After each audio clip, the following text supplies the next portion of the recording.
Here's an interesting story. This is found in the New York Times today. It says Kamala Harris is said to be weighing an endorsement of Joe Biden. This is very, very interesting considering Kamala Harris and Joe Biden's altercations in the election. It was very odd because Joe Biden and Kamala seemed to have a good relationship prior to the election, but then once the election started, Kamala Harris, really went after him hardcore. You guys all remember the time that she, called him out for opposing busing, and then she flopped on that, and then her surge in the polls dipped massively, just totally evaporated. It says Senator Kamala Harris is weighing an endorsement of Joe Biden, according to multiple Democratic officials familiar with her deliberations. Such a move could lift Mr. Biden's campaign and perhaps do even more to enhance Ms. Harris's chance of becoming vice president, but it could also anger her liberal base in California. An endorsement by Ms. Harris, if she wades into the primary race, would be unlikely to happen until after the Senate impeachment trial, said the officials who spoke on the condition of anonymity to discuss private conversations.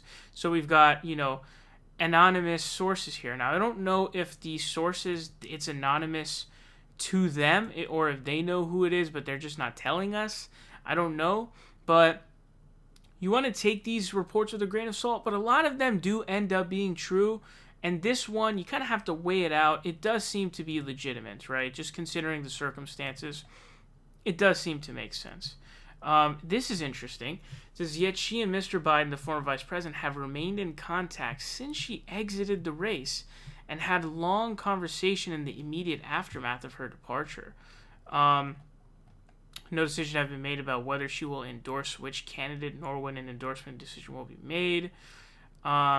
Democrats close to Ms. Harris said she wanted to carefully consider the political potential impact of her endorsement, was mindful that two of her female colleagues, Senators Amy Klobuchar of Minnesota and Elizabeth Warren of Massachusetts, were still in the race and was uneasy about the prospect of backing a candidate only to see him or her lose California.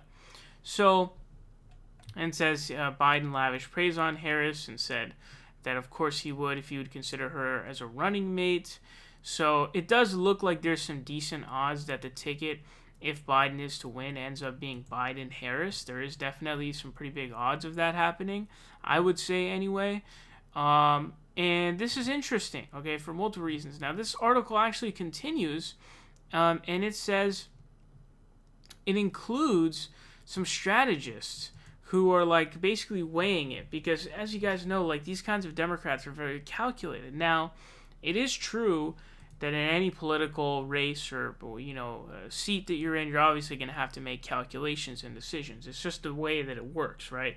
You have to decide, and you do that in life, right? You calculate whether or not something is worth it, measure the benefits with the negatives and all that kind of stuff, right? And so that's kind of what they're doing here. They're trying to figure this out.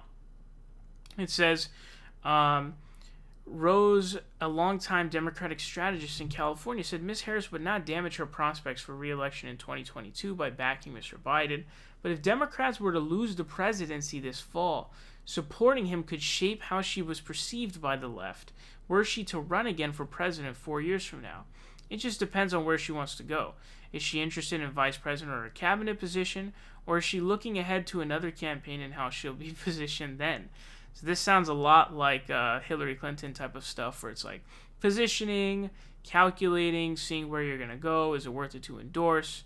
What position do I want? You know what I'm saying? Another one who's a consultant advisor is Dianne Feinstein.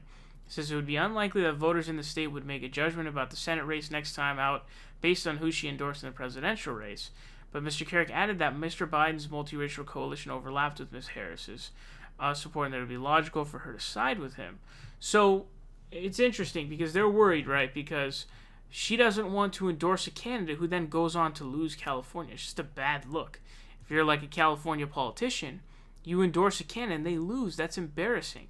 Now, am I worried about a Kamala Harris endorsement in California? Fuck no, I'm not, okay? She was in California and her numbers were horrible in California, all right? And Bernie's clearly, easily in the lead, okay? Poll after poll comes out showing that Bernie Sanders is in the lead. I think Bernie's going to win California. Easily, I think he's going to take it for sure. So, she's worried about that. And I think that might be ultimately why she doesn't endorse him yet.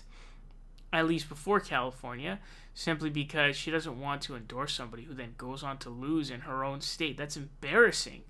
That would be really, really embarrassing. And this will be a massive effect on her legacy, right? Which she's did a whole shapeshifter flip when she was running for president from her past, So it will definitely be a big, shit stain on her legacy if it's like, oh, you endorsed Joe Biden while there were Bernie and Warren in the race still? What are you doing?